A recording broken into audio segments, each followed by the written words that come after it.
Vai zināji, ka tev vajag tikai 4 minūtes, lai atvieglotu šo muguras sāpi? Šo muguras sāpi, ko tu jūti tieši tagad. Muguras sāpes ir daudz iemeslu. Parasti tās ir saistītas ar muskuļu disbalansu.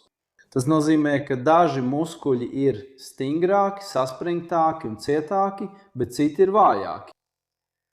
Šī metode, ko es tev tagad iemācīšu, atvieglo jostas vietas sāpes līdz pat 90% cilvēku. Tāpēc ir ļoti iespējams, ka tieši tas būs tas, kas tavai mugurkaulam ir nepieciešams.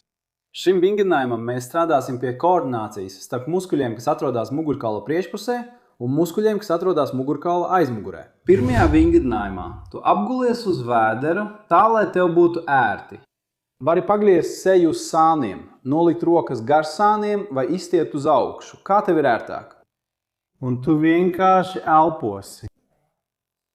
Maigi, mierīgi.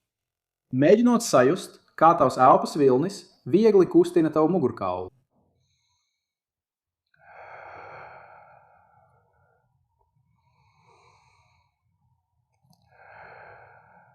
Un otrajā vingrinājumā tu paliksi šajā pozīcijā, lūk, elkoņi atbalstīti, mēģini novietot elkoni tieši zem sava pleca. Ne priekšā, ne aizmugurē. Novietot tieši zem sava pleca.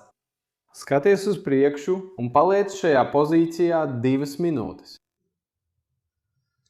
Tas palīdzēs uzlabot diafragmas saikni ar tavu mugurkaula jostas daļu. Tas palīdzēs izstiept muskuļus mugurkaula priekšpusē.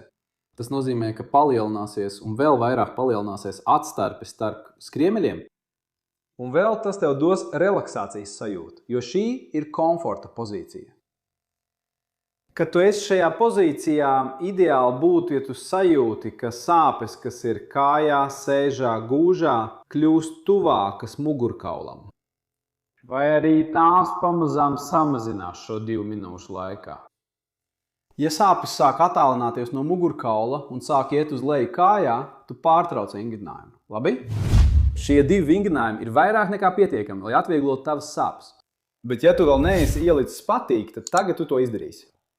Es tev parādīšu vingrinājumu, ko darīt, kad šīs sāpes mazināsies un būs palikušas tikai pēdējās 10 no 10 sāpēm. Es tev parādīšu veidu, kā sasniegt 100%. Un veids, kā tu vari pilnībā atbrīvoties no šīm sāpēm jau tagad. Atceries, ka šis vingrinājums ir paredzēts pieredzējušiem. Tāpēc tev jābūt jau pāri asākajai, intensīvākajai sāpju fāzei, lai varētu mēģināt veikt šo vingrinājumu. Tu droši vien jau esi pamanījis, ka mēs pakāpeniski palielinam mugurkaula izstiepšanu. Tātad tagad noslēdzošajā fāzē mēs dosim maksimālu izstiepumu mugurkaulam. Tātad vietā, kur bija tavs elkonis, tu liksi rokas, mēģini atstāt mugurkaulu pēc iespējas atslābinātāku un pielietot spēku tikai rokās. Un tu izstiepies. Izstiep rokas tik tālu, cik var izturēt, un atgriezies atpakaļ. Beidz šo kustību 10 reizes. Ej līdz maksimumam un atgriezies. Katru reizi, kad pacelies, mēģini aiziet nedaudz tālāk un atgriezies. Ja tu to darīsi 10 reizes, tu redzēsi, ka šīs sāpes vingrinājuma laikā pakāpeniski mazināsies, līdz pilnībā izzudīs. Un ja tu vēlies vairāk video par mugurkaulu un par to, kā atvieglot šīs sāpes, es šeit kartītē atstāšu atskaņošanas sarakstu par muguras sāpēm. Tagad tu pasmiesies un izklaidēsies, skatoties ieraksta kuriozus. Es šeit atvados, sirsnīgs sveiciens un līdz nākamajai reizei.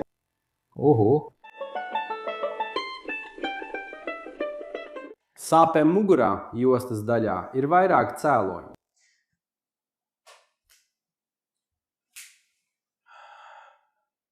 Un kavējās ar burvi triku. Tas ir fantastiski. Es gribu vēl mazliet parunāt. Tavu kanālu nosaukums, es domāju. Es gribu vēl mazliet parunāt. Es esmu kanāla īpašnieks. Daudzas.